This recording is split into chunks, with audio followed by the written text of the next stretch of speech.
Hey everybody, you know what time it is. It's time for part 5 of the Q&A. I'm getting tired of talking. My voice is getting a little dry. So let's finish this up. How does Splenda and other artificial sweeteners affect blood glucose, specifically for someone diabetic? Are they still okay? I did a video. You guys can use the channel search engine to find this because I can't find it immediately while I'm talking here. And every YouTube channel has a search engine on their channel specifically just for their videos, because I know I've got over 600 videos up. So if you do a search, I've actually linked meta-analysis and studies on this. Right now, from what we can tell as of the last year, artificial sweeteners, at least the ones that have been studied, have no measurable effect on insulin. They have no measurable effect on blood glucose. Not saying they don't have effects in the body. Not saying some of those effects can't be negative sometimes, but as far as actual blood glucose and insulin, their effects on them are not statistically significant. Meaning it's pretty close to water. So it's a non-issue there. Now with Splenda, you do got to count that maltodextrin up. That filler they use, the maltodextrin, might have a response, but you'll need to go research with those fillers how much they contribute towards it. But even then, it's not going to be very big even for a diabetic unless you're, eating 20 packs of it at once.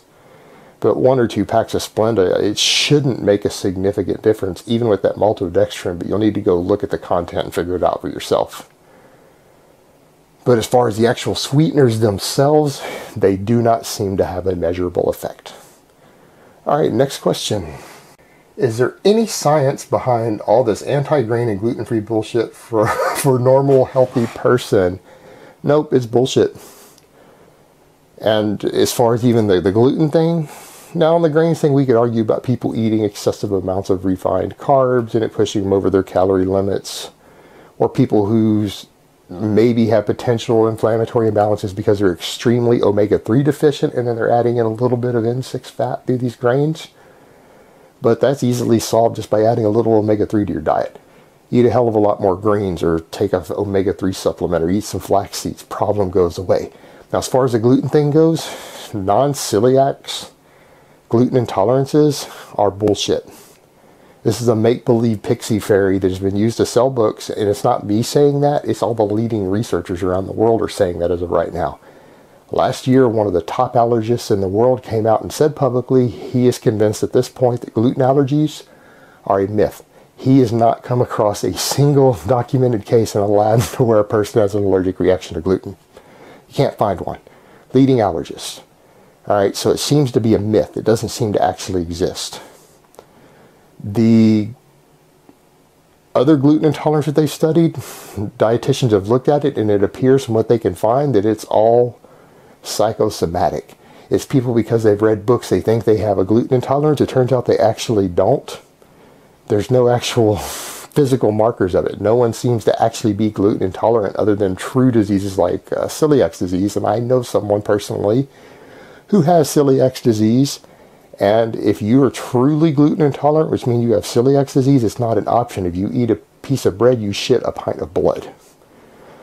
So that being said, the gluten phobia is complete nonsense. This isn't scientific basis. It's bullshit used to sell diet books and to sell fad diets. It's not real. All right, last question of the week. I'm an amateur lifter, but I like cycling in my free time. Is it inevitable that I will burn muscle, or will eating more protein prevent this? Do I have to eat back all my calories by cycling, or just increase protein? No, just eat the calories back. In fact, I would recommend carbs. Why would you do it through protein? Protein is an inefficient burning fuel source, a terrible fuel source. Replace it with carbs. Just up your carbs. Replace it, you'll be fine. And in fact, if you remember, go look for it. I did an interview with Alex Viada. He specifically trains athletes to cross-train for strength sports and endurance. And Alex runs super marathons, does triathlons. He does hours and hours and hours of cardio every week. He has an elite total as a power lifter. The guy deadlifts like 700 pounds. He weighs 220 and he's lean. And even if you're going to do this as a recreational drug-free guy, even if all you got to do is program it correctly, Do your 3 days of weightlifting every week and do 3 or 4 days of all your cycling on the other days. Make the calories back up. Make sure that your diet is good and balanced. Make the calories back up with carbs. Get lots of sleep. You'll be perfectly fine. You not only will not lose muscle, you should be able to gain muscle and strength at a nice, good rate, even while doing all the cycling. You just got to make sure it's all balanced out. It's not a problem. All right, guys, that's really all I have to say on that today. I hope it has been informative, and I will talk to you guys next time. But let me give you guys a bicep shot before I go. Oh.